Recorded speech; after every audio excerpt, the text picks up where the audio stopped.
And welcome into Tennessee Tuesday here on Tuesday, December the 9th. We are live and in person with you, myself and Jason Boshears, for a great evening. We've got a great guest lined up, Mark Buchanan, and we'll have him on here with us in just a little bit. We'll be talking about Tennessee Heritage Defense tonight. Jason, lots of great stuff going on Tennessee Tuesday as we're getting into our final two episodes of this season. Jason, hard to believe season number 1 of Tennessee Tuesday is just about done. Yes, it is. It's hard to believe this is our 14th episode. And it's been fun. I've enjoyed this. We've had some good programs, good viewership, listenership, and folks have been sharing even more and more, Jason, which gets these videos out there. And we do thank all of those that are listening tonight and watching with us on the many different platforms. Of course, we thank SCV Chat, Connor and Moose for allowing us to be a part of the network that they have built. Going on 5 years and longer now, strong, and we continue that tradition they do to bring you great programming, talking mainly about Confederate history, also history in general. And I think we've had a successful season so far, and we look forward to getting into season number 2. I believe it's on January the 6th, I believe, will be our first show of next year. But we've got 2 more to go this season and a great guest lined up tonight. But Jason, we need to go through our disclaimer tonight and let folks know that the views and opinions that you hear from us, Jason, you can tell them all about it, are solely our own.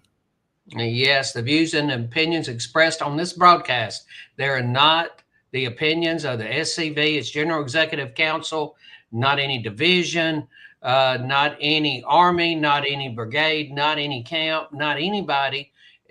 Other than the person that is expressing their opinion. Okay. So everybody is expressing their own opinion. It is not the opinion of the Sons of Confederate Veterans or anybody else. Right. It's our own. And well, I know these two guys you're looking at right now, we're opinionated. We all have opinions, and I hope you agree with some of those every once in a while. I hope we are fair as we present our information to you. And again, we couldn't do this show, Jason, without the support of the camps of the Tennessee Division, as well as in the whole Confederation that have sent us information of events and activities. Of course, we mainly focus on Tennessee, which is where we are. I serve as division commander. You serve as division adjutant.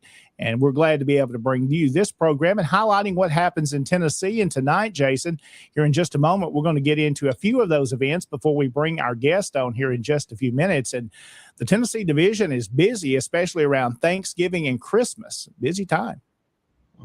Yes, we have been very busy. You're going to get a view of some of that tonight. And here's the sad part. We're going to have some of this news is going to stretch over to the next episode because we have that much that has come in. And that tells you just how active the camps within the Tennessee division have been. And they continue to be. I mean, we've got a full slate once we start back in January. We're going to be nothing but Lee Jackson. So you're going to have a whole lot to start with. I want to take a few moments and I want to thank and welcome everybody to the live stream. And I want to thank everybody for watching, because if y'all didn't watch, we wouldn't do this. The fact that you're coming on board. And I'd like to thank some of the people that have already showed up. Yeah, let's go through the list. We got several comments already tonight, Jason. Yes, sir, we have. Mr. Al Stidham, I want to thank you for coming in from the J.B. Cowan Camp 155 in Tullahoma, Tennessee. And I tell you, there's this man that's down there in that camp. Has been there for a number of years. His name is Dr. Michael Bradley. And tell me that man, that's somebody that we need to have on here. We need to make that when we start season 2, let's have Dr. Bradley on here. And I think that would be wonderful. An author of many books, of course, great. He's become a legend in Tennessee with his knowledge of forest and so many other topics. And I saw an email this weekend from Dr. Bradley that he's in his mid 80s now. Yes. So we want to get him on and what wisdom he has. And we're so thankful that he has written some of that down in the books that he has published.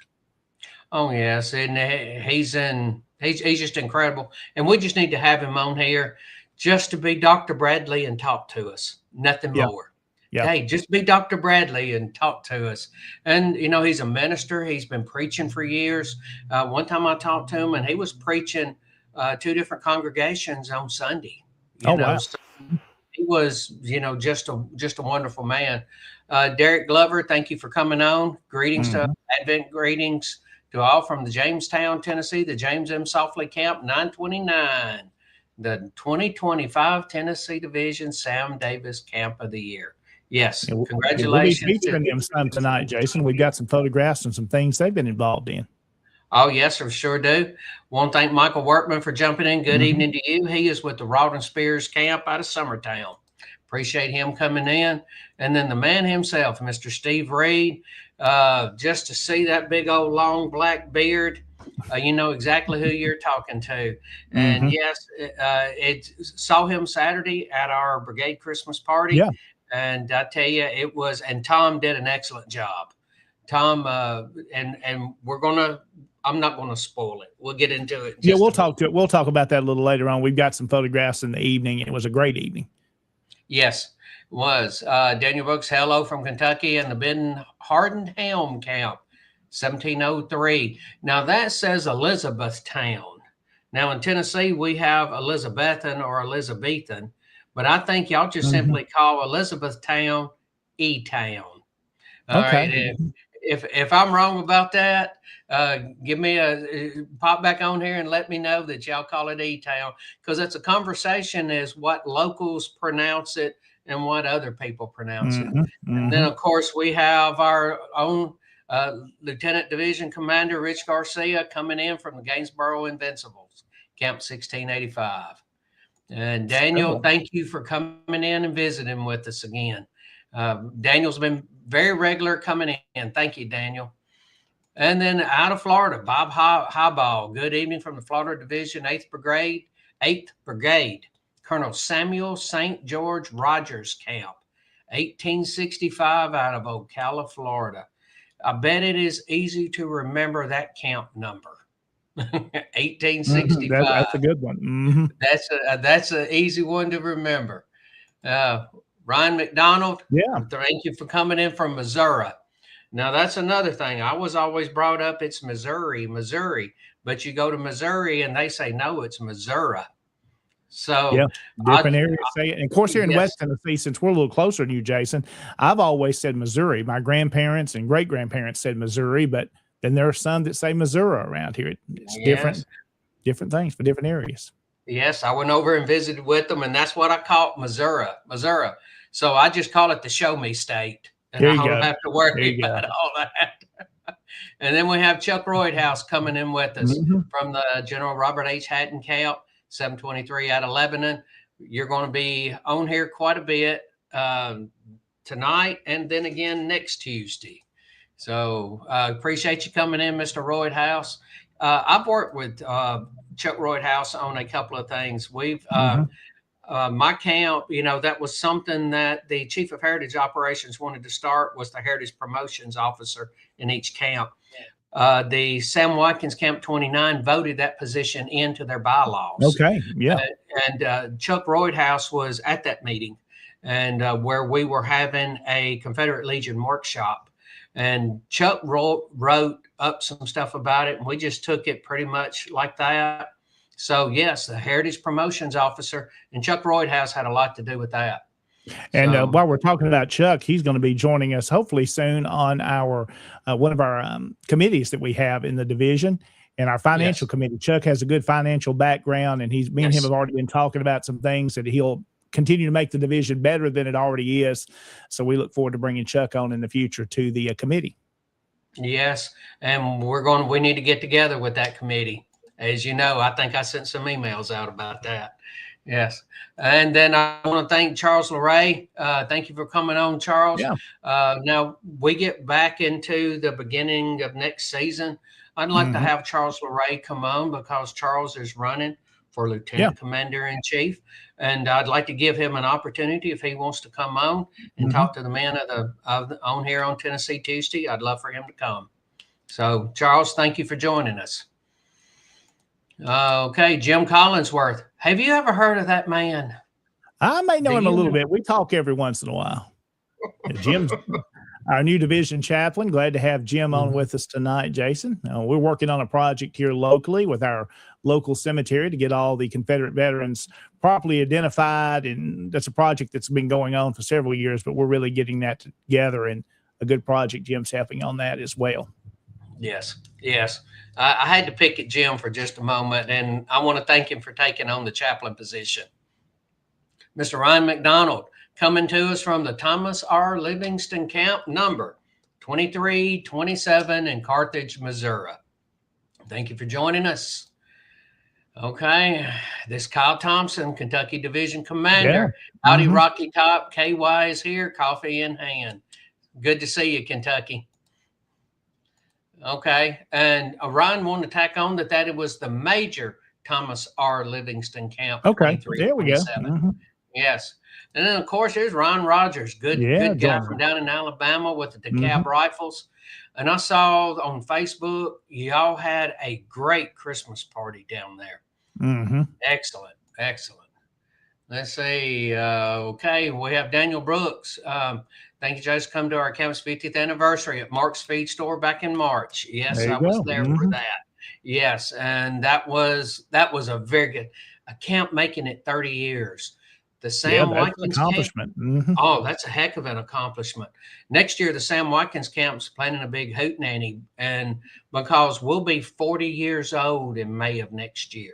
Wow. The camp got rechartered in May of 1986. So we're going to be 40 years old. So, and then the camp reaching that's just incredible. And then here it is, that camp making it 30 years is good.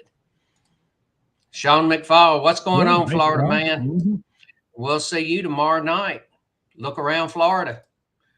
Okay, Jeff Plummer's joining us from the Delaware Grace Camp, 2068. Hope y'all are doing good up there. And Daniel's popped back in. Good evening, Daniel. Okay, and is E-Town. He says it is E-Town. It is not Elizabethtown. It is E-Town. There you go. And Daniel pops in. Yes, East Town is how it is known locally. Okay, Jeff Plummer, good seeing you. Seeing you on Saturday. Yes, David Daniels, and saying Jeff Plummer, it was good to see you on Saturday. Was this at the Civil War show? I believe so. Okay. Pop on there, David. I guess it was. Yes. Pop on there, David or Jeff, and let us know. Okay, Daniel Ciando, you're welcome. Thank you for coming on. Let's see, Derek Glover. They're making 1865 great again. Yes, they are. And David Pope, I was wondering how the evening was up there in the Valley of East Tennessee. Thank you for joining us. And he is also the adjutant for Tennessee Society MOSMB. And we have him and I've been going back and forth in a few emails concerning the Tennessee Society MOSMB.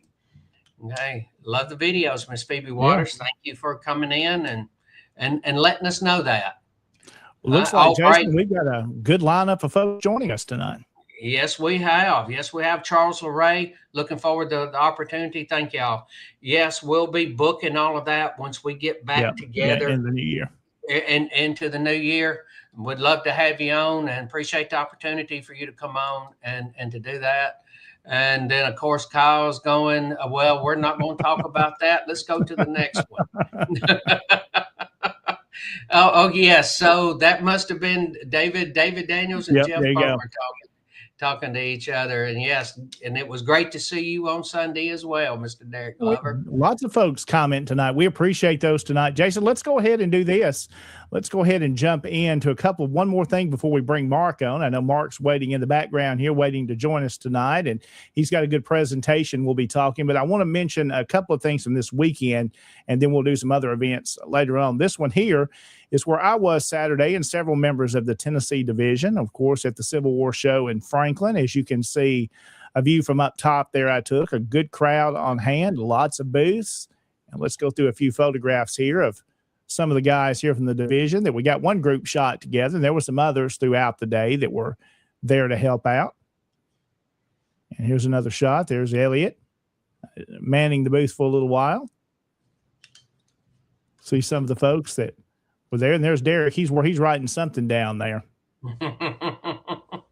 And then there's some more of our guys right there as well. So we appreciate all them that were there. We got to see several folks from down my way that I didn't even know were interested in the war between the states, Jason. Were there and got to meet and greet with, and hopefully some new potential SCV members joining us. And again, TennesseeSCV.org is where anybody can go tonight if you want to learn more about our division.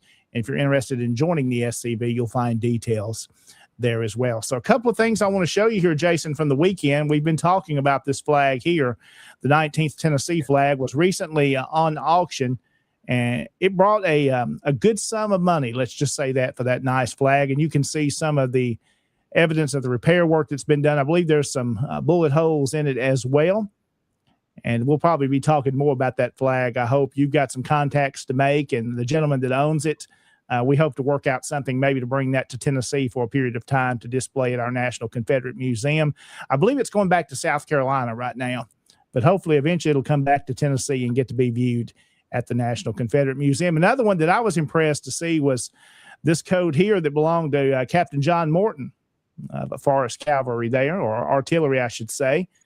Of course, I believe he served as Secretary of State as well in Tennessee at one point, and that coat was there, and it was also available for purchase, Jason. It was a little bit out of my price range, just a little bit, but it was really nice to see that in person, and one of those neat things. And I did bring one thing home from the weekend. Mine was a little less expensive. This is a photograph from probably around 1910 or so, 1915 era, of the Hiram Bradford old bivouac camp in Brownsville, the old what would become a UCV camp. And there's that photograph of those old guys there of gray, and pretty neat to bring that back home, back here to West Tennessee. Most likely that was a part of past Commander-in-Chief Lynn Shaw's estate. I've seen that photograph many years ago, but as I was walking around in Franklin and that was sitting on the table, I recognized the image, and I had to put a few dollars out on the table to bring that back to West Tennessee. But glad to be able to get that. A lot of other great things. So if you missed that show, you need to go next year. You'll definitely find something that you want to bring back. So let's go ahead and bring our guest on tonight, Mr. Mark Buchanan, who is our Heritage Defense Chairman of our Heritage Defense Committee in Tennessee. And Mark, welcome in. Thanks for hanging on with us tonight. We're glad to have you. Yes, sir. Glad to be here. What a privilege it is to be in the division here in Tennessee and to be Tennessee Heritage Defense Chairman. It's a great honor to do this sort of thing. And tonight, if you'll excuse me, I'll have to toot the horn of the Memphis Brigade because they've really been up to a lot of activity this year. So I'd like to talk about some Tennessee Heritage Protection Act, Tennessee cemetery laws, and encourage you to please contact Mark Buchanan if you see a heritage violation, or if there's any cemetery, monument, gravesite, anything, documents, anything, seals for the state or a municipality that has any Confederate likenesses to it. All of that's covered under the Heritage Act. But we'll talk about that here in a second. Yeah, it's going to be some good conversation tonight. Mark, before we take our first break, I want you to kind of introduce yourself to folks that may not know you. Tell me about your time. You've been in the SCV, kind of how you got interested in history. We kind of like to ask all our guests that. And then let's kind of touch on the camp that you're in down in the Memphis Brigade. Well, my interest in the war between the states started off very, very early in life. I guess around 6 or 7 years old, Mom and Dad took us to Shiloh.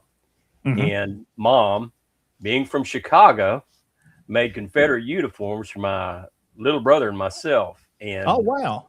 We wore those till we wore them completely out. We ran Yankees all over Shelby County for all until we grew out of them. And so that was just, Mark, that was, you were wearing those uniforms till just, I remember, what, a couple of years ago? Yeah. Still fitted. I put on a little weight since I've retired, but at any rate, that's when it all really came to the front. And I do remember my grandfather, Ernest Buchanan, presenting our family flag occasionally for the public there in Memphis. And he would disappear every August and travel to reunions across the South with that flag. And as a little kid, you see those things, and but I have that flag now. My cousin David Baird, who is in our camp, as a matter of fact, I'm running out of kinfolk to get into my camp. I'm going to have to branch out to find some more over in East Tennessee. But he presented me that flag at a memorial service at Pleasant Hill Cemetery in Brunswick, Tennessee. And there wasn't a dry eye in the house. And I have that flag. I had it mounted. It's in our living room, much to the delight of my wife. To this day, I had it mounted, museum glass, museum frame, and really take good care of it. It was created by Lucinda East Buchanan back in 1862. So that's when my first ancestor that I knew about, Edward East Buchanan, that's when he joined. So it's a war era flag then, right, Mark? That's correct. Oh, wow. And it's been certified by historians and appraisers that it's the real deal. So did he carry it? Was it like a personal flag he carried on him and kept with him? Yes. Yeah, kept it. I recall it being in a cigar box wrapped in a newspaper from Chattanooga. Oh, wow. I remember that. Now, they kept it at credenza in the living room of my aunt there in Memphis. It's a miracle that the mice didn't get it, or a fire, or moisture. It's just a miracle. But, so is it a battle flag? Is it a St. Andrew's cross? No, it's actually a First National. Okay. And it has 12 hand painted stars in the blue canton, and across the white stripe of that flag, it has that unit, the Barrows Light Guards. It was the unit was sponsored by a gentleman named Barrow, who was a good friend of Abraham Lincoln before the war. They were both against the Mexican War, but they parted ways as years went by, and he was too old to serve in the military, but he sponsored Barrows Light Guards with accoutrements, weaponry, and items like that. He died penniless after the war. Wow. Because of what happened. But they named it Barrows Light Guards in honor of him. So are they based out of Shelby County, Mark? Are we still in Tennessee? They were actually in the Donaldson area, just north. If you're familiar with that area, there's a place called Buchanan Station. Yes, no, that's it. Yeah, that is our family homestead. Now, our ancestor Edward East's house, and he was a doctor before the war. His house was burned during the occupation. They knew he was a Confederate, so they got kicked out, and that house has been burned down. But that old house is still there in that area, and it's not far from the Hermitage. It's just north of the airport. If you ever get a chance to go by it, it's incredible. It's incredible. Well, very well preserved. There are a lot of events they have every year. They've tried to have me loan that flag to them, but I can't. Yeah, it's tough. I can't do that. I can't do that. Well, Mark, sometime I'd like to see a picture of it. You'll have to send me a photograph of it. That'd be neat to see. Yes, I would like. I'd like to some weekend bring it to the museum and present it for people to see over one weekend. But I have to get that scheduled out. That's tough. That's a family artifact. It's hard to part with those. Oh yes. But so Mark, you've been in the SCV. Let's kind of touch back on your time in the SCV. When did you join? How long have you been a member now? 2009 is when I joined. My oldest son got me involved. He started reenacting 1 year before me. Oh, wow. Okay. And he said, Dad, you got to come. This is too much fun. And I said, well, I was working at the time, a lot of stuff going on. And I said, well, I'm just going to bite the bullet, and got in. And there's a guy named, you may remember him, a guy named Terry Beasley. Yeah. I remember Terry. He was my mentor there in the Robert E. Lee camp there in Germantown, Tennessee. Guided me along the way and hoodwinked me into being a camp commander for a while, and which I enjoyed. And then served as a camp commander there for a long time and a member there for a long time. And I became a Memphis Brigade commander for a short period of time, right before the great hubbub in Memphis over the statues. And one of my desires was always to start a camp in northern Shelby County, and there was one at one time, and it was called DeWitt Smith Job Camp, in Bartlett. And a great guy, great Confederate named Perry Short was a commander there at one time, and he rechartered that camp, and we got it going. It's a great camp, great bunch of guys in there. Of course, you could say that about every camp in the state, but that's my favorite. And they're hard working bunch of boys. It's hard. Oh, I see Arthur. Hey, Arthur, I see him coming on. He held a great party last night. I'll give him a shout out here in a minute about his camp. But one of the things that really struck me as a member of the Sons of Confederate Veterans, there's no doubt that we live in the belly of the beast down here. Yeah, this is a very blue corner of the state, and honestly, folks, they're out of their minds. But there was a fight there over the monuments there, and I thank God that I was here for that, because those are the things that we as Sons of Confederate Veterans, if that isn't our fight, then what is our fight? That's very good. That's true. If we're not standing up, defending them and fighting for them, who will? And we've stood down there, right there, facing the worst of the worst, and it's incredible. It's incredible when you go to the museum in Columbia and you see that Jefferson Davis statue, and you see the where General Forrest and his wife had been interned, and that equestrian statue, which is the third largest in North America. When you go there and see those, remember there were people all across this country, all in this division, and camps all across the country who were fighting to preserve those. So you need to really pat yourself on the back and thank God that we were able to pull together and save those things, because so many of them are destroyed. As a matter of fact, some of them out of Virginia and up in the Northeast, they're on display in Los Angeles now, being derided. The graffiti's all over them, the paint's all over them. Some of them are displayed, torn up. We, the Tennessee Division, saved those for ever. Yeah. And they're on display at our museum. So the fight goes on, but the fight is honorable, and it's something that we have got to do, and it's something that's very dear to my heart. And I can feel myself getting red in the face thinking about some of the fight, but that's the way it is. Got to get the blood up and get after it.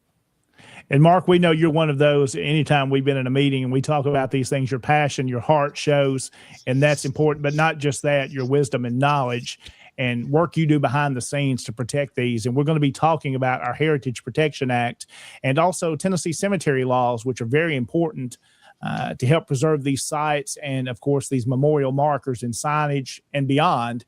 We'll be talking about that after we take this first break. So, Mark, if you want to hang on with us, we're going to come back. We're going to take this short break. We'll talk about our sponsors here in just a moment, Jason, and we'll come back and we'll hear more from Mark Buchanan here in just a moment on Tennessee Tuesday. So if you'll stay around with us, we've got a great program still to come. And, Jason, let's go over, of course, our sponsors. First, I'll mention Dr. Chris Cummings, this commercial break being sponsored by Dr. Chris. He does a fantastic job down in Mississippi, especially if you're dealing with knee pain. Man, I know what knee pain is like. I've been dealing with some of that. I wish he was a little closer to me. I'd like to go down and see him, see if he can get that taken care of. But, Jason, I first got to meet Dr. Cummings a few years ago when he was practicing in Jackson, Tennessee, just a few minutes down the road from me, and got to have lunch with him a few times. A great guy that's dedicated. He served on the staff of the national organization for a period of time. I believe maybe under you and Paul, both of y'all. I know he was, I think Paul, Larry, at least Larry, myself, and Donnie. Okay. Now, so, yeah. He might have gone all the way back to Paul Gramlin. Yeah.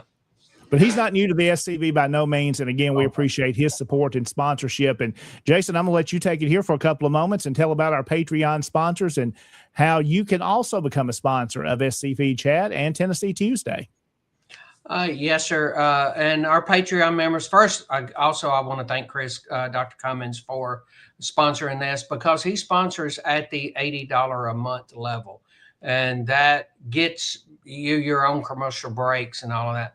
But to let everybody know that we have so many different levels on the Patreon that you can start with just $2.50 a month. You can do $10 a month. You can do $30 a month.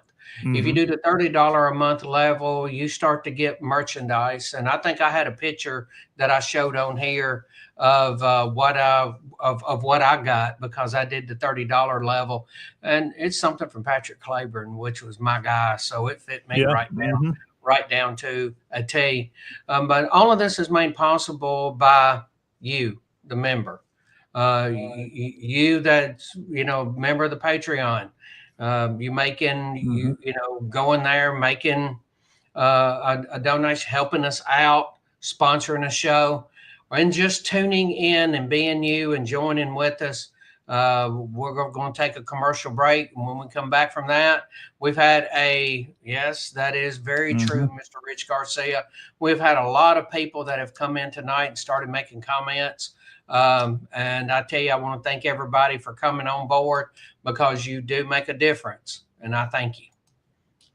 All right, Jason. Well, let's take this break. We're going to come back, and at the end of this commercial break, we're going to intro back in with something special from the Franklin Civil War show from this weekend. A song I think you'll recognize this young man playing. That'll be coming up as we continue Tennessee Tuesday on SCV Chat. When my mother was in college, she danced with Confederate veterans. To me, it wasn't that far away. My father knew this. My mother knew this. Almost 50 years ago, I joined the Sons of Confederate Veterans. In those days, we weren't concerned about saving monuments or any of those things. That wasn't necessary. In fact, none of us had any remote idea that it would ever come up. We can't just sit there and react. We have to be proactive. Or, as Robert E. Lee said, the best way to disrupt your enemy's plans is to strike first. Everyone should do all in his power to collect and disseminate the truth, in the hope that it may find a place in history and descend to posterity. History is not the relation of campaigns and battles and generals or other individuals. but that which shows the principles for which the South contended and which justified her struggle for those principles. If you're looking for some place to be where you think you're going to accomplish something to save our history, go to the Sons of Confederate Veterans. I'm Thomas Lee Jesse. I'm a descendant of Private Daughtery Gilmer, a Confederate veteran.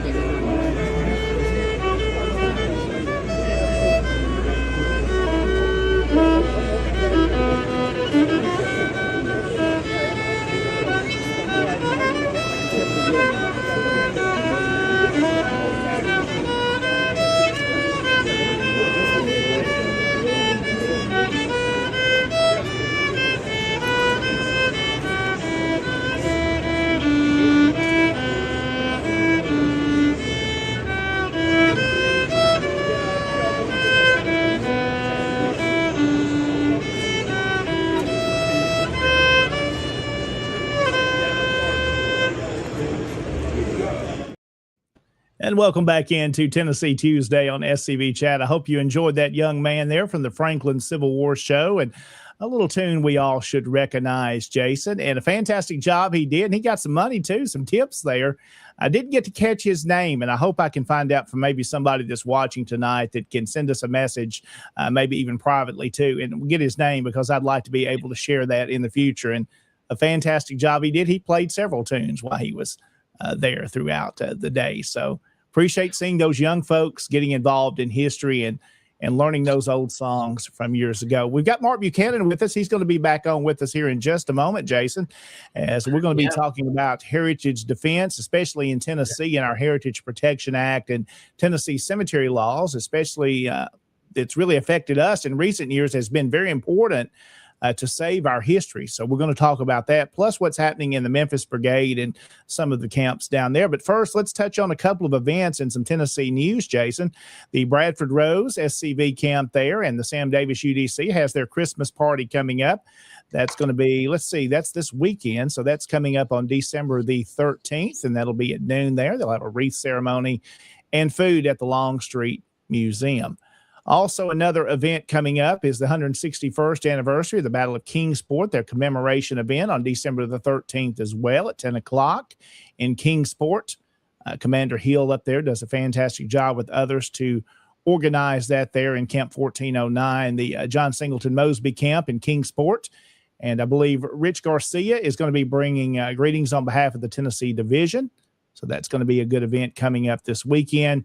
And we do want to mention this before we get Mark coming back on, is the National Confederate Museum in Columbia at our headquarters is open Monday through Friday from 9 to 4. And of course, for a while now on Saturdays from 9 until 4 as well. So if you've been wanting to come to the National Confederate Museum at SCV headquarters there, Jason, that is now available for you on Saturday as well. You've got a website. You can learn more and get all the details of the location if you're watching and not familiar with Columbia and some of the other things to do in Columbia and Murray County. The ConfederateMuseum.com is where you can go and learn more. So lots of good things happening around Tennessee, and we're glad to have the National Confederate Museum here in Tennessee. Of course, it's the headquarters for all of the Sons of Confederate Veterans. We're glad to have it in our backyard. It's just a few miles up the road from you, Jason, about 3 hours from me. So always love going to our museum and the great work that's being done there. So let's bring Mark Buchanan back on with us tonight. He is our Heritage Defense Chairman for our Heritage Defense Committee in Tennessee. Mark has been active, of course, in preserving our history, not only on the defense side, but on the offensive side as well. And he is watching things and activities that are happening across the division. There was one recently in East Tennessee we've been watching, and Mark is keeping an eye on that, and many others. And we'll be talking about that tonight. And there's Derek Glover jumping on. Always an honor to work with Chairman Buchanan. So we appreciate Derek's comment there. And Mark, so Mark, let's jump in, and I'm going to turn it over to you. And you've got a slideshow presentation for us tonight that we're going to put on the screen, and going to kind of turn it over to you and let you take it, and we'll join in with you. Yes, I'm very proud of the camps here in the Memphis Parade. Of course, all the camps across the division, but these people are right here close by me fighting the good fight. If you'll flick to the next Yes, sir. We've been having Christmas parades in our area, Covington, Munford, and Brighton. Kudos to Andrew Harrington up there in the Simon and Wilcox camp organizing those parades. Does a great job. Very well received by the crowd. And we played Dixie throughout the entire event. And you'll see three individuals. That guy there on the right, very close friend of mine from high school. I finally wore him down and got him into the Sons of Confederate Veterans. We found his ancestors' gravesite 1 mile from my house. It's right near us. Elephant Fight is his name, which is very appropriate. Rick Joyner is his name. Then you'll recognize Gimli the dwarf in the middle. And then my good friend Danny Langston, the lieutenant commander of the Lee camp there.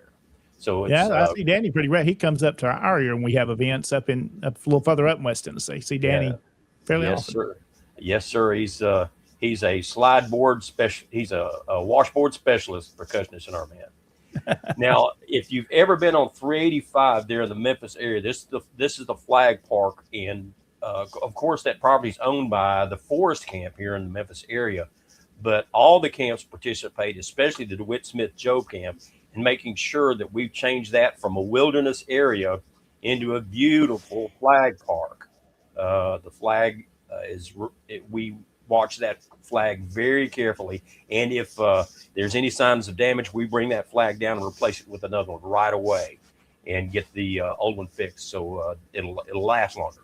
And believe you me, if that flag comes down and there's not another flag put up, we get the phone calls. Happen. Where do we need to hide the body? These people are passionate about that. They're not even just the Sons of Confederate members of the Sons of Confederate Veterans, but friends of mine and people I've known for years, and new friends are really proud of that flag. And if you'll notice on the right, the DeWitt Smith Job Camp placed the SCV.org logo in front of the flag, so people would know who was sponsoring this flag, who was taking care of the park. And you'll see that there are 3 banners on the wall, on the fence line there on 385, where drivers can hit that URL with their phone and get right to the Sons of Confederate Veterans.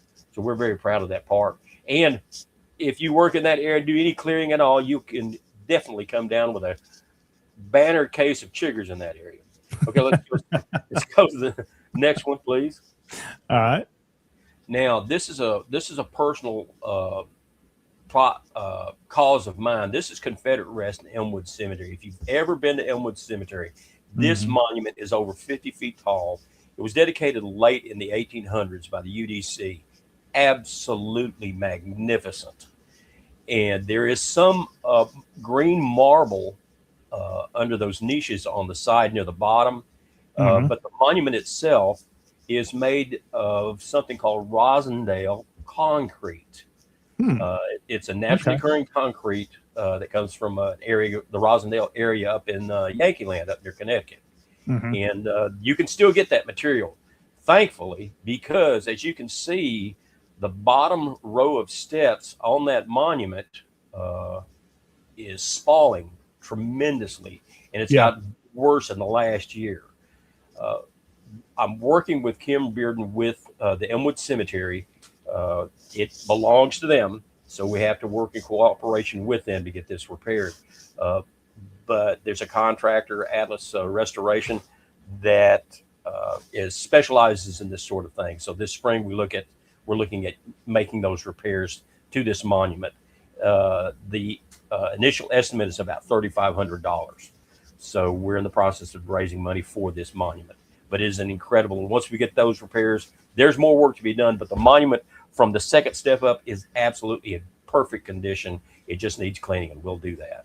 Yeah, if you've never been there, folks that are watching, you definitely need to go to Elmwood. And that's a beautiful cemetery in itself. Of course, General Forrest was originally interred there, Mark, before he was moved to Union Avenue. Yeah, George Gordon is there. There are more. The only place in the United States that has more Confederate heroes buried is Hollywood Cemetery in Richmond.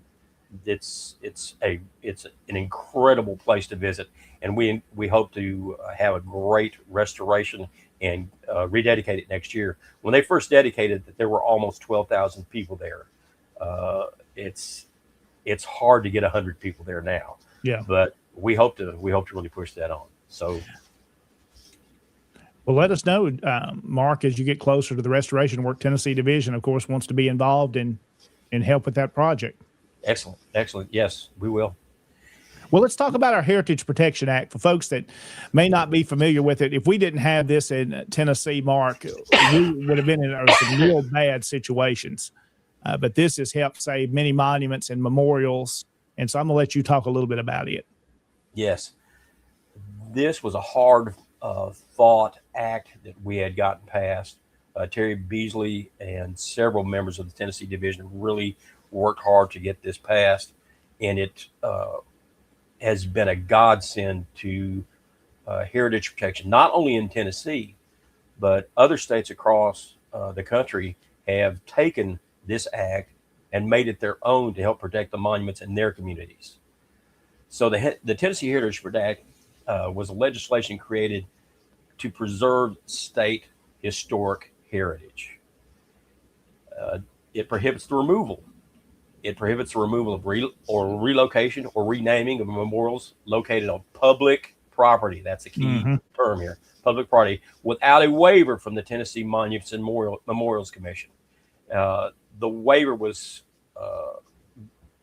placed in this act in case the monument endangered people, or more specifically, if traffic need to be rerouted. Now, you'll see there's another commission involved in this. This was initially under the Tennessee Historical Commission. Sure. And we ran into some problems with individuals on that commission. The governor of the state of Tennessee had real control over who could be on that commission. And a lot of those people weren't friendly to us. So we created another commission, the Tennessee Monuments and Memorials Commission, that consists of individuals who are appointed by the Speaker of the House, the Lieutenant Governor, and the Governor. So the Governor no longer has complete control over these commissions, and the waivers now have to go through the Tennessee Monuments and Memorials Commission, which is a great thing. Historic organizations can petition the commission to transfer ownership. Did you hear that? If they're public entities, we can get those items transferred to other entities, like a 501c3, like the Sons of Confederate Veterans. Sure. And if a memorial needs to be relocated with the consent of the public entity. Now, if something is removed or relocated, it has to be relocated to something of the same prominence and dignity. You just can't put it behind the still behind the house. It's got to be it's got to be the same dignity. Now, there's a definition here. Public property includes all property owned, leased, rented, managed, or maintained by the state or a public entity in the state of Tennessee. And it applies to memorials regarding historical conflicts, entities, events, figures, organizations, even seals for, that was a great victory this year, county or city municipal seals that have any Confederate likenesses or military likenesses. They're protected by this act, not just war between the states, not just Confederacy, any, from the French Indian Wars right up to conflicts going on today. Now, the act's primary goal is to protect and preserve states' historic heritage. For us, it's particularly associated with war between the states and the Confederacy. We've amended it several times to make sure that we cover all our bases on this, and we're continuing to keep an eye on it. Something that has to be said is that there are friends at the legislature. Yes. And then there are people who are not our friends. Thankfully, there was one recently at Afton Bean who had proposed the abolition of the Tennessee Heritage Protection Act. And thankfully, she lost her bid for a promotion. So that was very good. That's why it's important that we pay attention as individuals at what's going on in our elections and across the state of Tennessee, because they can come after acts like this in an instant, and we need to be vigilant and protect them. And Mark, it's very important that you mentioned there. Of course, we focus on the war between the states, but this covers other wars, other military figures as well, because we're looking out for other folks as well. For example, there's a World War II memorial that this same thing came to. It would protect it as well. Here locally in Shelby County, there's a monument. It's probably 4 miles from my house. It's located on the corner of Watkins Extended and Thomas, Highway 51, if you will. And it's a monument to the soldiers and airmen and sailors from the Shelby County area that served in Vietnam. Mm-hmm. And it was getting run down. And so, a lot of my buddies, you know how we do. We're not going to let that happen. And we brought this act up. We want these things preserved. And if you can't do it, give it to us. According to this act, give it to us. Yeah. And it embarrassed the county commission so bad they went out there and fixed everything. I mean, literally. Of course, they came out there and patted themselves on the back and gave each other plaques and stuff. But still, it protected the memorial. Yes, yeah. And we have members in our camps and several members in the SCV who served in Vietnam. My older brother did. Mm-hmm. Thankfully, I didn't have to go. I missed about that much. But but it preserved the Vietnam Memorial there, so it's an excellent act. Now in East Tennessee, I believe it's Rutherford County, the gravesite in the homestead of DeWitt Smith Job was located on some property there. Years ago I visited that site. And it'll bring it right to you when you visit a place like that up in the woods. The house, the property was sold to a developer. Yeah. And the house is gone. It would have been almost impossible to save that. But there are laws in the state of Tennessee that protect cemeteries. And they prohibits the willful destruction or defacement of any cemetery property, including monuments and gravestones. And violation of these laws can result in criminal charges as high up as a Class E felony, which gets you some pretty good jail, some pretty good fines up to $50,000. And it has there are a lot.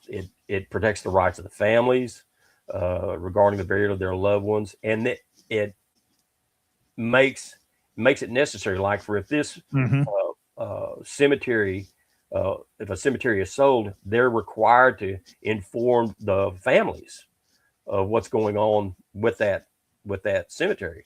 And a developer, they have to respect the rights. Ensure these burials are conducted in a manner that honors the deceased, and that leads up to exhumation and reinterment. It has to be in a form of dignity, and you have to check with the family and interested parties. To obtain the permits and the permission for this. So can anybody think of an interested party that would be concerned about a Confederate soldier? I'm thinking, I can think of a couple.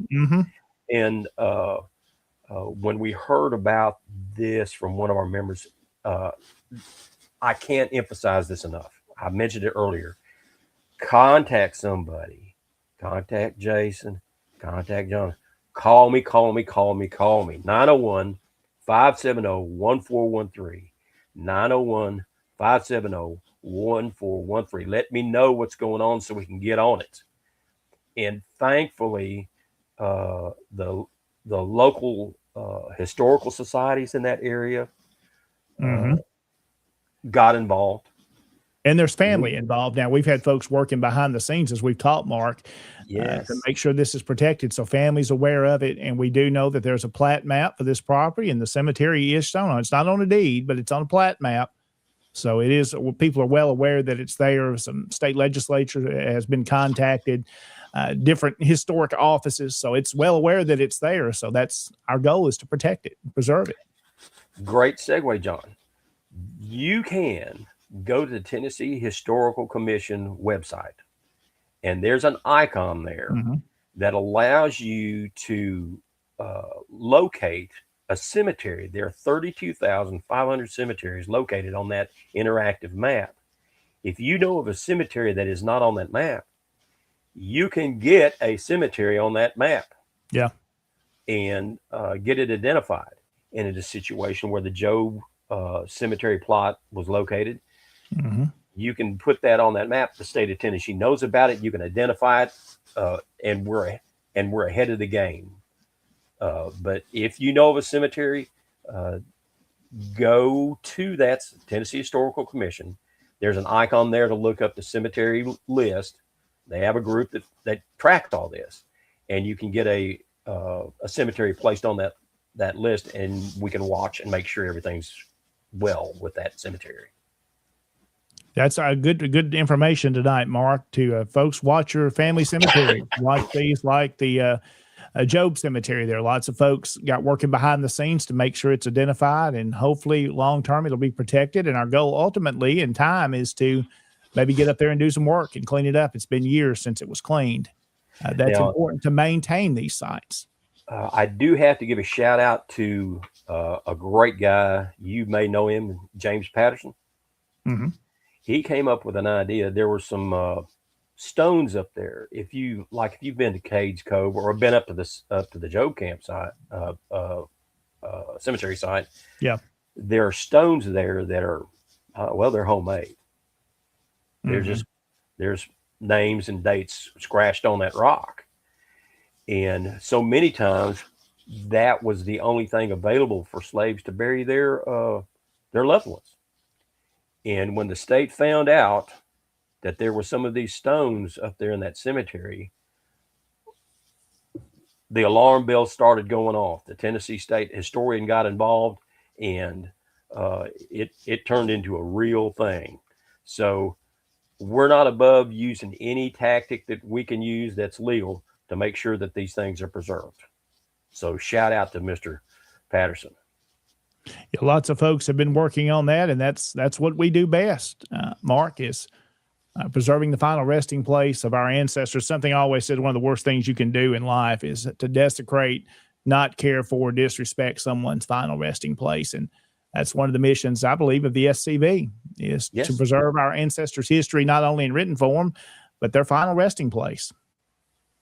You look at this is the time of year we look at Fredericksburg, and we look at what happened at Stones River, and we look at, of course, Franklin, and you think of those soldiers marching in that cold in December in Tennessee. I read an article about 80 men, no shoes, that were marching to Franklin, and they were pulled out of line, sent off to find wood to warm up for a couple of days. And when the call came to go on to Franklin, to a man, they all stepped up and kept going. I mean, we're talking barefoot in December in Tennessee. If we can't get up off that easy chair and get out there and save these monuments and fight this fight, well, what are we doing? We gotta fight it. What's that guy? What's that guy from Washington say? Fight, fight, fight. That's what we got to do. Well, Mark, I want to show this picture here. I wanted to pull up real fast that I found last night. There you are at Job's grave. Yeah, there it was. Yeah. I was pretty stove up going up there, but yeah, that was great seeing that, man. Of course, the namesake for your camp. To me, when I touch a stone like that, it's almost like I go back in time, and it brings that fight, that honor, that courage that those people had, and we have today. So it's just incredible. I'm glad to see that. Boy, Perry Short helped me get up there. I was down on my back at the time, and he helped me up there. So it was great. It's a good little haul. I've never got to walk up to it yet, but I've been by the site on the roadway, but it's a good little piece up that hill. Yeah. It's one of those hand over hand going up the hill, holding on to shrub and small trees and honeysuckle, try to get up there. Well, Mark, I think you've had a great presentation tonight. I hope it's been informative to those that are watching with us to learn if your state doesn't have a Heritage Protection Act, that you should work with your state legislators and get that in. We know many states in the South have that, and it's saved many memorials and markers, not only for the war between the states and other wars as well. So it's important that we have these and get to know your Tennessee cemetery law that we have here, and other states have them as well. And there's always room to work on those, improve them, make them even better. So we protect the final resting place of our ancestors and their story. Call me, 901-570-1413, and we'll get on them. Mark, thank you so much tonight. Any final comments you want to leave with us? Anything else we need to discuss? Yes. Remember, December is when we remember our Lord and Savior, Jesus Christ. Merry Christmas to you all, and have a wonderful holiday season, and we'll see you in 2026. Let's get it done. Well, Mark, thank you so much. Know the door is always open anytime you want to come back on with us. All right, Mark Buchanan has been our guest tonight, Jason. We're going to do this. Let's take a break. We're going to come back. We're going to go over some more photographs and do a little slideshow of events and activities that have happened across the Tennessee Division over the past 2 to 3 weeks. We'll touch on a few of those tonight. Some other events coming up before we wrap up this Tuesday evening edition of Tennessee Tuesday on SCV Chat. We'll be right back. There is a place nestled in the rolling farmland of southern Middle Tennessee. A home constructed in 1837, nearly lost to the ravages of war. Saved by a servant and a Confederate general. A place where families loved and lost. If walls could talk, what stories could be told? If a place, a home, can feel love, loss, pain, surely this is one of those places. Nearby is a more recent structure, and inside are the stories of heroes and heroines, stories of battles won and lost, stories of sacrifices made by the people of its native soil. A place that will tell the true and complete story of the Southland and the war fought for its freedom.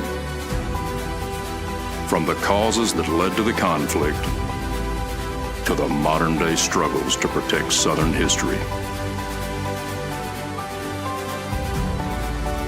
Historic Elm Springs and the Confederate Museum at Elm Springs are the general headquarters for the Sons of Confederate Veterans. A place where the story of the Southland and its historic struggle is preserved and told. Come and discover your history.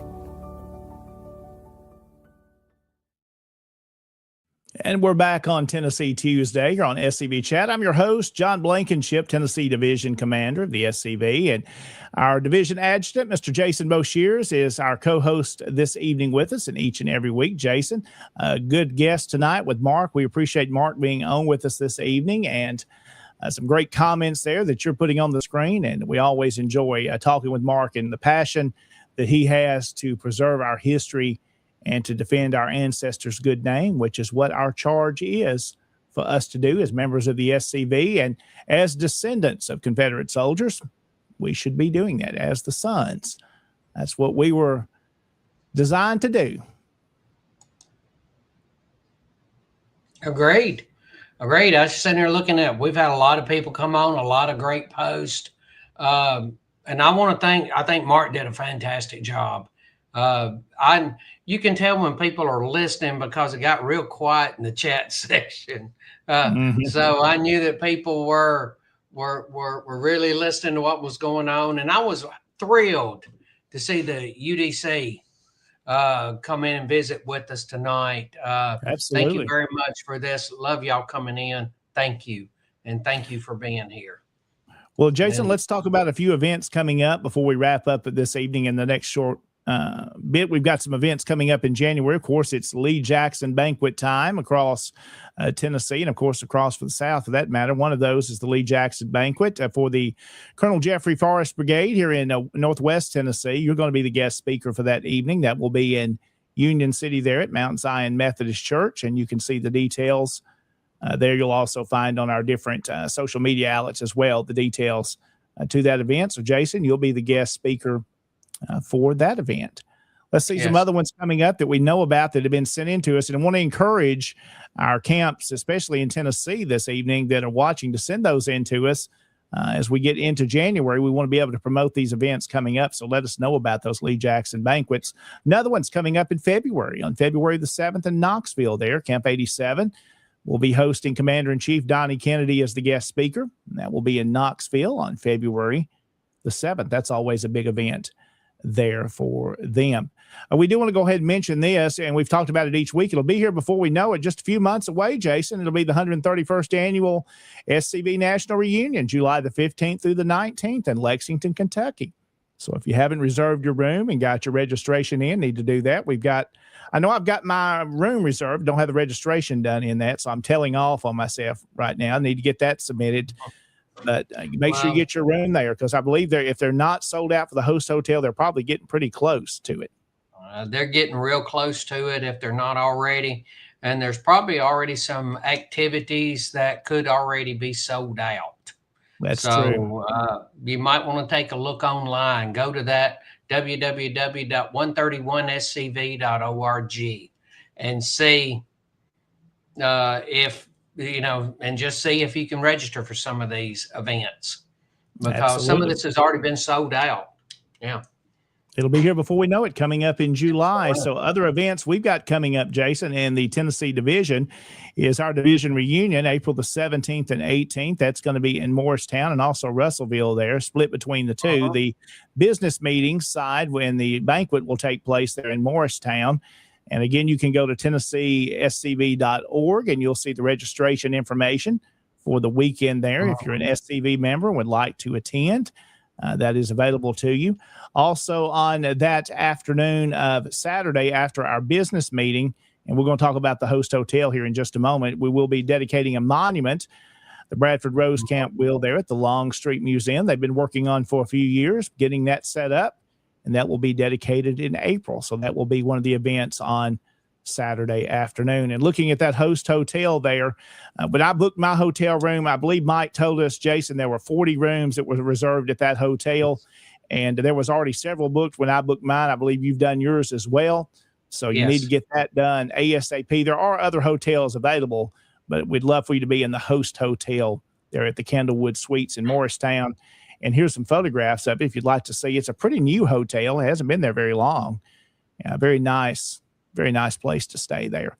And just very close to that is the meeting hall where we will be having our business meeting and our banquet. Just is not far away from that at all. Going to be a great event on Saturday and, of course, on throughout the entire weekend. So make your plans to be there with us. We'd love for you to join us. TennesseeSCV.org has the information about that event. Also, another one we want to share, remembering and celebrating General James Longstreet's birthday. That's January the 10th. That will be at the Longstreet Museum we're talking about there in Russellville. So if you want to come enjoy some cake and enjoy some history and see the work they're doing with the Longstreet Museum, we talked to Mike Beck just a few weeks ago about all the work that's being done there. A lot of hours, a lot of man hours have been put into that, a lot of dollars to preserve that site. Great museum. And SCV is glad to be able to support that, the Tennessee division. So that's coming up on January the 10th. And Jason, I'm going to let you touch on these. Our SCV Success, which is a new campaign that's been rolled out by SCV National. I know you've had something to do with that. Commander Kennedy has had a lot to do with making this happen. And there's a new one, the SCV Wins in Georgia. Yes, sir. We have had two of these announcements that have come out. And Mark, who was on here earlier and does such a great job, and he mentioned one of the victories that we had. We've had two of them that were prominent ones here in Tennessee. One was the Williamson County Seal, and another one was the monument that was in a park in Nashville. And both of those were preserved. And what happens is this, is we found out that, you know, something happens, they take something down, they take a flag down, they do something, and all of this bad news just floods us for days, weeks, months, on and on. We would have a victory, make an announcement, and then you don't hear anything about it the next just day. kind of disappeared. So this is a new campaign to really put that in the focus, not only to our membership, so they see what's happening, what the SCV, it's always asked, Jason, what are we doing? A lot is being done. We just don't sometimes promote it enough and tell it enough. And that's what this campaign, SCV Success, is put out there for, is to let the membership know and let the country know that, hey, we're working and we're preserving history. Yes, sir. That was the sole purpose of it. Well, you know, you have these conversations with our members and they go, you're not doing anything. We are, and we're having victories. Now, we haven't won every battle. Our ancestors did not win every battle, but they fought in every battle, which is what Mark and his group and the Tennessee Division and all the SCV does. We're going to fight in all the battles. Well, when we do have a victory, we need to broadcast the victory. We've had 2 of them. Well, we had Jacksonville, Florida, which I posted a couple of weeks ago. And then this one I just posted at the ending part of last week about Georgia. And, you know, in case you didn't know about Jacksonville, go back and see it. There's a Facebook group and a Facebook page called SCV Success. Go there and you can read about everything that's going. Jacksonville, they were able to recover the monument and they got it and they put it up in the Jacksonville Confederate Park that is owned by Kirby Smith Camp 1209. Okay, there's that one. Thank you for bringing that up. The one that he just told you about with Andersonville, that is the 50th anniversary of the Stevens Camp, Alexander H. Stevens Camp, having a just read the first, you know, the Captain Henry Wirtz Memorial, sponsored by the Alexander H. Stevens Camp 78. They have done this out of America, Georgia. They've done this 50 years in a row. That is a victory, you know, to be able to do that. Okay. We've got 2 more that I'm working on now that we will be broadcasting. These are victories. We have had one that has gone up in Alabama, and we have had one that has gone back up in South Carolina.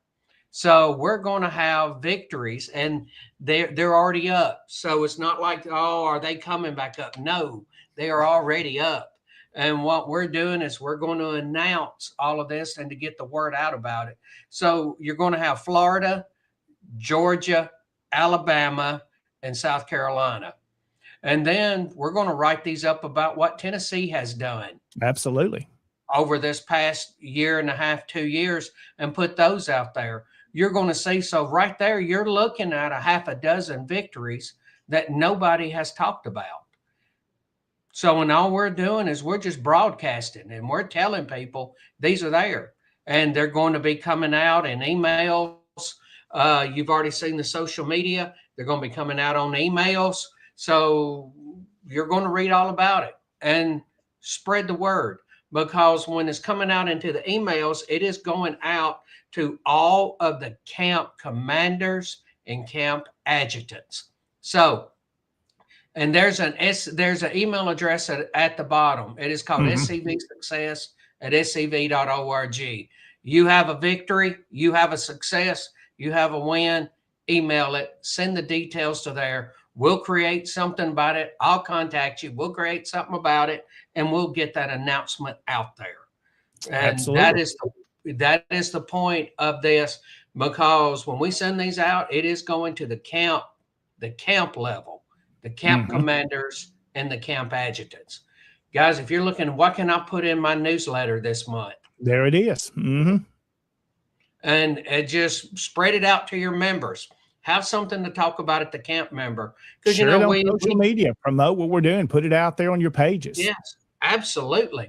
Because we know that, you know, okay, the Confederate Veteran Magazine comes out. Not everybody reads it. And, you know, I don't know what the percentage is, but people don't. We put things out on social media. Sometimes it catches on. The bad news catches on and takes off like crazy. The good news, we have a victory. It just doesn't make it anywhere. So Mark was talking at the very beginning about he's going to toot the horn. Well, we're just tooting the horn of the SCV and all of these heritage organizations. You know, the UDC, I would consider that, they work to get something back. That's a success. That's a W. That's a W in the column for the good guys. And that's what's at the very bottom of that. This is a W in the win column for the good guys. And that's the point of this. Exactly right. A new program, SCV Success. Check out, I've shared it in the comments, Jason, for folks that were asking. There is a link, and a couple others have shared it too, the group for SCV Success, where you can see those and others as they come out. Well, Jason, let's continue on. We've got some photographs we want to go through tonight. Our camps in the Tennessee division, the Softly camp there in Jamestown has been busy. Of course, you can see them there in the Jamestown Rotary Christmas parade. There they are marching down the street. Appreciate the work they do there. A very active camp.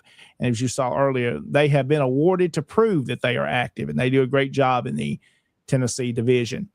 Here's the Christmas caroling event that was done. Of course, Mike Dunn got us these pictures out here, and you recognize many of those folks from the Dillard Judd Camp, 1825 in Cookeville. They did a Christmas caroling event.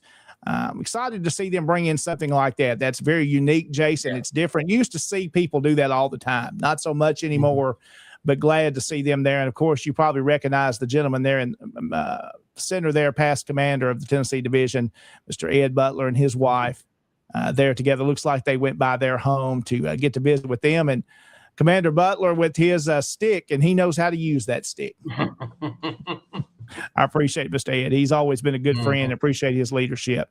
And there's another photograph of their Christmas caroling event where they're outside there, and you see them all dressed appropriately. Appreciate Commander Dunn and the work he's doing there at the Dillard Judd Camp. And Commander Dunn is going to be on with us next week as our guest here on Tennessee Tuesday, Jason. So we look forward to having Mike Dunn with us, and got to see him this past weekend there in Franklin as they were browsing around at many of the different artifacts and things that were for sale at the Franklin Civil War Show. And looking forward to having Commander Dunn on with us next week. Some other events. This is a very active camp. Of course, we talk about Tom Wood and the Lebanon camp, the General Hatton camp.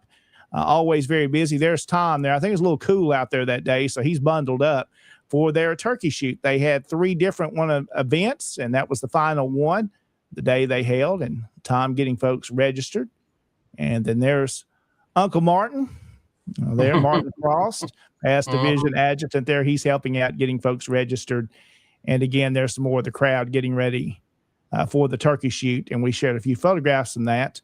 There were some photographs of them shooting, but we know sometimes Facebook doesn't like weaponry in video. So we've been a little careful with that, but a good thing there they're doing, very successful.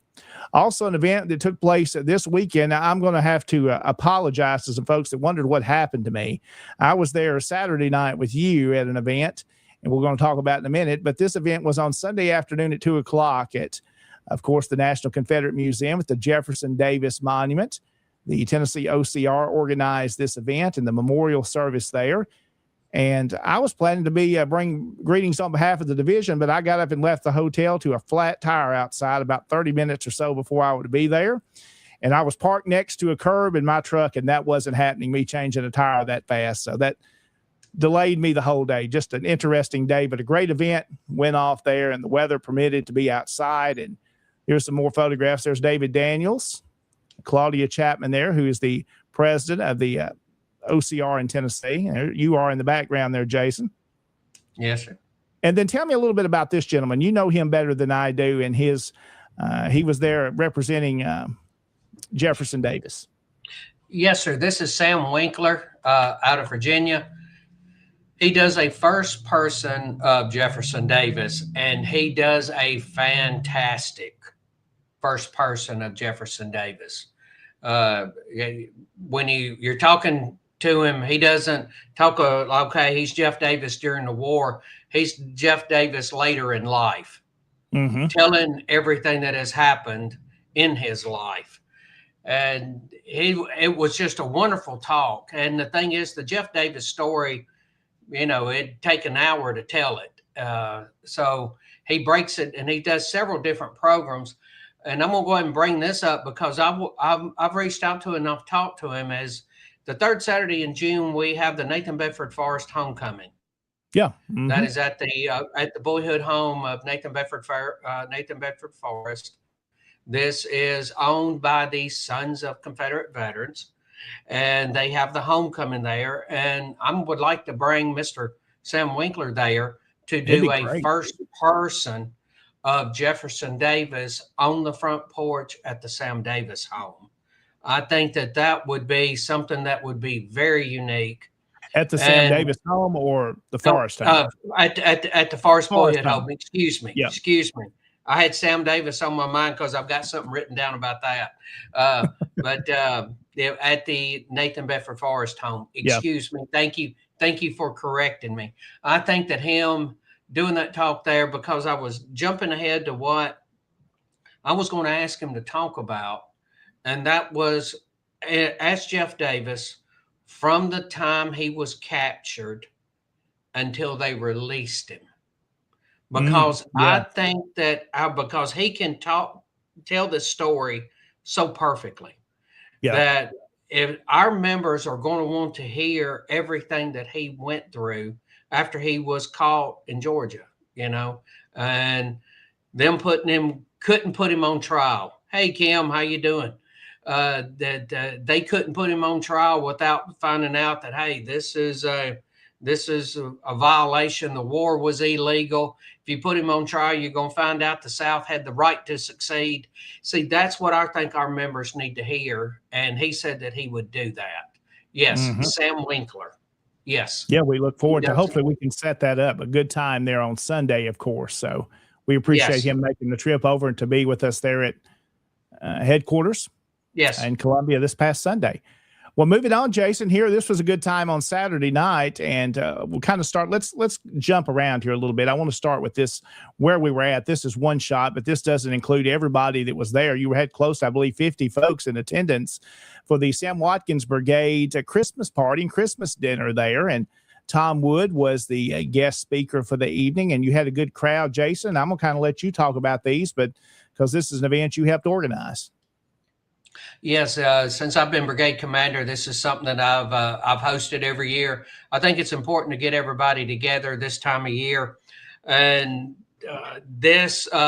we did. The room will hold right at 50 people.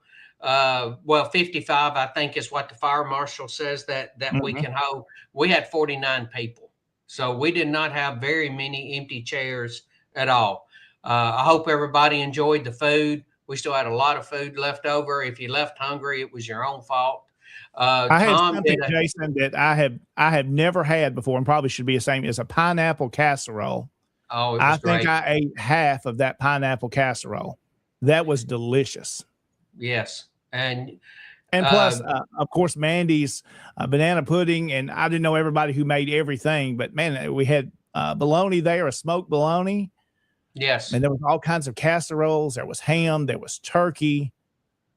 Yes. Delicious food. Great evening you did. Great evening putting that on.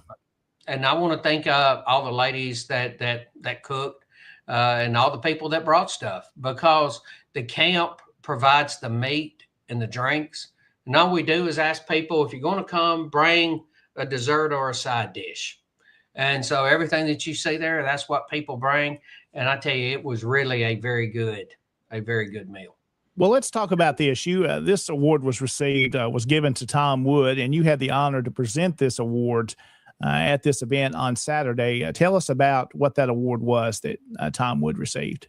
That is a national medal that he should have received at the national reunion in Houston. There was a mix-up in some emails, and his name didn't get picked up till later when they were going through and checking everything. So they asked me to present that to him. That is a heritage promotion medal that is given by SCV National, and Tom has won this award 3 times. Oh, wow. He's definitely deserving. Yes, he does a tremendous amount. Yes. So this is another one from the evening, and we'll talk about here in just a moment what Tom spoke about, kind of why this photograph is up. But of course, Tom had some things that he wanted to show, and I don't have a photograph of it pulled up here, but this Bible belonged to General Hatton, I believe was given by his wife to him at the beginning of the war. And also there was another document, a letter there from General Hatton that he brought to show. And of course, Adam Southern there, the executive director of the SCV, along with you are in that photograph. He showed these artifacts, and right now they're going to be at the Veterans Museum in Lebanon on display for a period of time. A descendant of General Hatton has sent those to Tom and the camp. He's also a member of the SCV to have those on loan for a while to be displayed. And sometime, I believe in 2026, these items will eventually be able to be seen at the National Confederate Museum there in Columbia. That is correct. That is correct. After they've been on display at a museum in Lebanon, they're going to bring them over to the National Confederate Museum. Yes. Well, briefly, let's mention the program that Tom spoke on. A very good presentation. Tom is an excellent speaker and brought a lot of information out about a gentleman that's from Tennessee and spent a lot of time in Lebanon area that we don't hear so much about, but was a pretty high-ranking general in the Confederate Army. Yes, sir. Mr. A.P. Stewart. And he spent 25 years in living in Lebanon. And you can read all about Alexander. He went by Alexander Peter, I believe. Yes, Alexander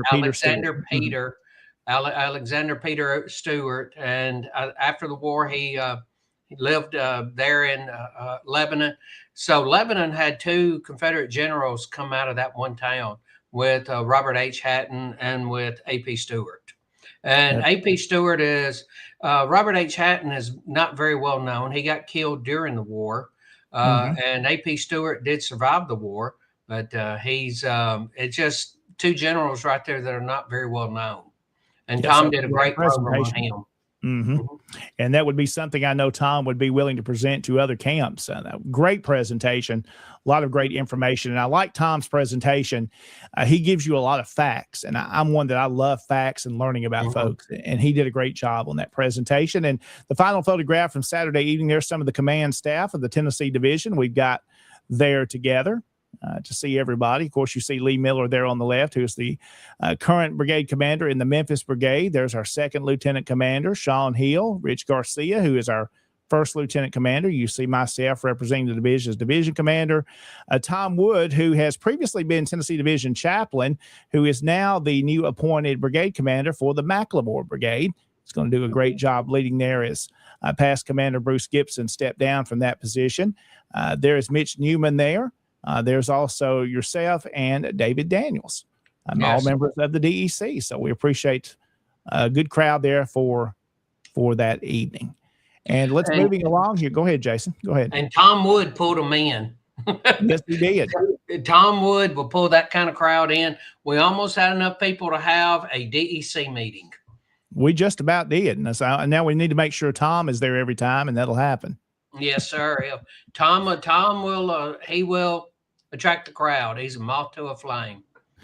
Tom and his wife, Nancy, very dedicated to our cause and our organization, and do a great work there in Lebanon. Of course, she is very involved in the OCR as well, and they both do great work and appreciate their friendship and leadership as well. And they were sitting at the table with me, Jason, and I was picking at Tom a little bit. Nancy was there looking. I said, Tom has got very, very tech savvy. He pulled out his portable microphone system that he can hook on to his waist. Tom's not a very loud speaker. He doesn't have a very loud voice. So that was pretty neat. Pretty neat. Yes. Let's see, moving along here. Let's pull up another photograph. And I've got a little feedback to see. We had that last time, Jason, a little duplicating of the audio. So that must be a software issue, but we'll move along there. I think that's gone away now. And this photograph you see here is also of the Hatton Camp 723. They were in the Christmas parade there. There's the nice banner. And then there's some of those that participated. Of course, appreciate the work they do. They're in Lebanon. They are very, very active and very busy. There you can see the float and the General Hatton Monument there in the square in the background, circling around that there in Lebanon. Also, here's another one that Tom sent in to us. There is their Christmas party that they had as well. So a good crowd, a good event, and very, very active there in Lebanon. So there are some of the events, Jason, that are happening around the Tennessee division. We'll have some more that we're going to share next week in our final episode of season 1, where Mike Dunn will be our guest on with us next week. So we look forward to having Mike. Again, we thank this evening Mark Buchanan, who was on with us this evening. I'm proud of myself tonight, Jason. I got to say this. I got through all of those names we just went through without having to look at it and not mess it up. So that's pretty good, isn't it?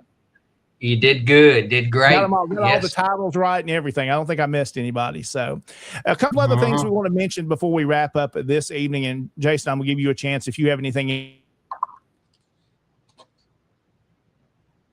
Okay. I think. Past Commander. Are you back, John? Are you still there? There you are. Yes, you froze up for a moment, but I believe you're good. Good. So you see this book here, Paradox of Freedom, a history. Okay. Looks like John keeps cutting out on this. Y'all pop up here in the comments and let me know if you can hear. Oh, I see John moving his head. Maybe he's good now. Yeah, how about Are now? You back, John? How okay, go ahead, sir. There we go. So you see a copy of the book. Booksbylarry.com is where you can go pick up a copy of that. I've ordered mine this weekend. Look forward to getting that in here in the next couple of weeks, hopefully before Christmas, and should be a very good book. And Jason, you said that's only been out a couple of months, maybe? Oh, yes, sir. It hasn't been out very long at all.